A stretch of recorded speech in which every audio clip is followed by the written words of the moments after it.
Hi and welcome to Prepping Essentials. Wanted to do a video today on the subject of Brexit, so apologies to American viewers. There's been much hype in the media over the last couple of years now about Brexit, and it seems that in all the news outlets the world is going to end come March the 29th when we allegedly leave the EU. So what do you think? Should we be prepping? And if we should be prepping, what should we be prepping for? So let's find out.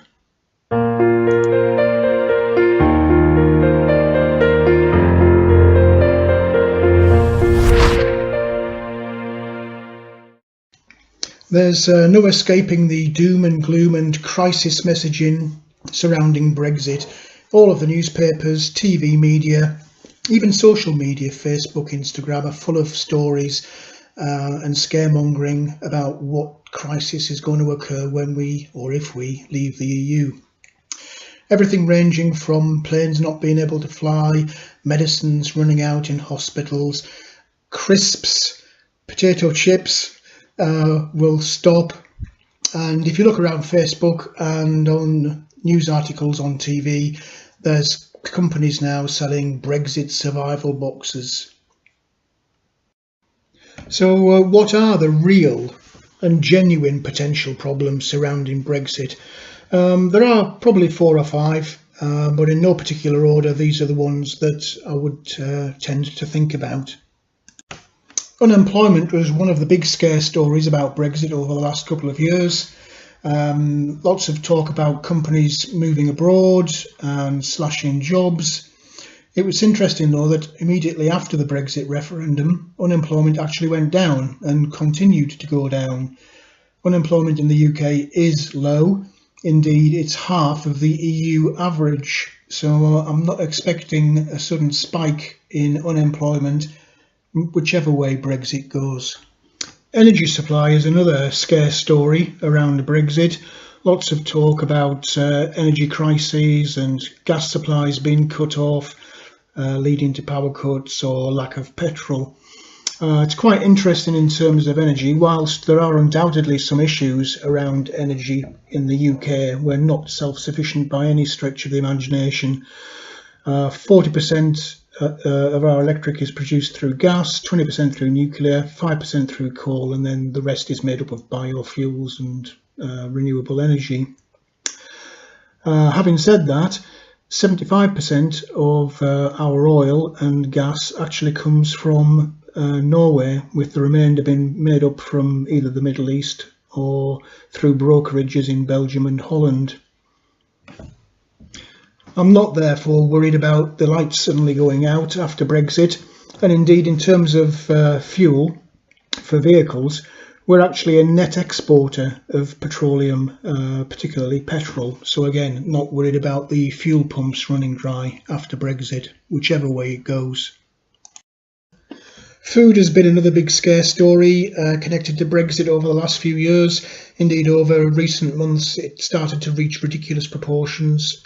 Everyone was talking about food shortages, talk about ports being blocked solid, trucks unable to move, particularly around the port of Dover. What's interesting is that only 30% of our food is imported from the EU. We actually produce 48% of our food already here in the UK. The remainder is made up from other destinations overseas. In terms of ports, Dover was the big focus. But it's worth mentioning that there are hundreds of ports around the UK, many of which are bigger importers of cargo than Dover. Ones that spring to mind would be Felixstowe, Grimsby, Liverpool, London, Milford Haven, Southampton and Teesport. So having one port potentially disrupted, and nobody can say for sure that it would be, certainly the French port of Calais say that it wouldn't, and Dover port themselves say that it wouldn't. But even if there were disruption at Dover, there are many other ports around the country that could free flow goods in to the country. So again, I'm not worried about food, whichever way Brexit goes.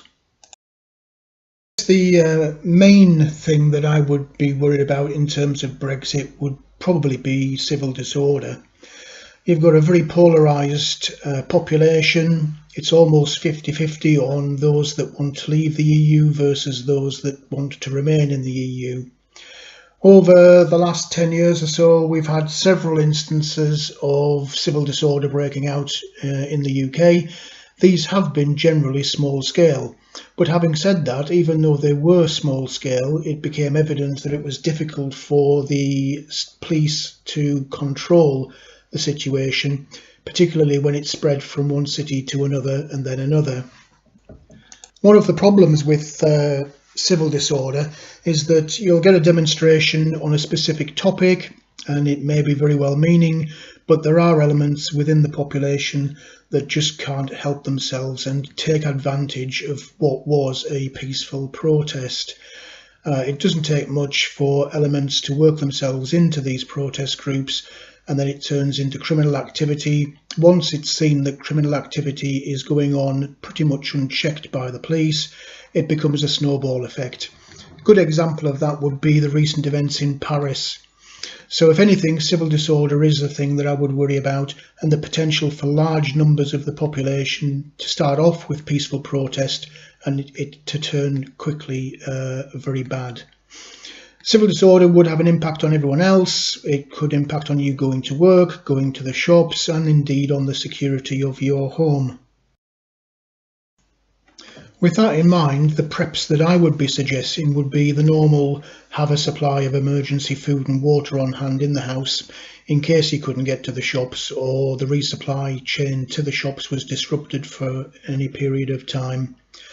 I would then focus on the security of your house and your own personal security. So take a look at your house and see what you can do to strengthen the security of that. And it's worth having a chat with family members to discuss what you might do were you to be out and about in public places when civil disorder broke out. Having said all of that, the key thing is don't panic. Yes, Brexit's coming. Yes, there could be some disruption in some form. Change does always cause some disruption, no matter how small. Do the normal prepping thing. Be prepared, think ahead. Take into consideration what you realistically think could happen and base your preps around that. But certainly don't buy into all of the media hype that's going on right now. Most of that is politically motivated for a small group of people to overturn what was a democratic vote.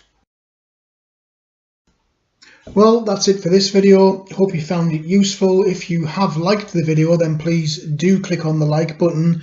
And also feel free to hit the subscribe button so you can find your way back easily and so you can be kept informed as and when new videos are uploaded. Anyway, thanks again for watching and look forward to seeing you again next time around.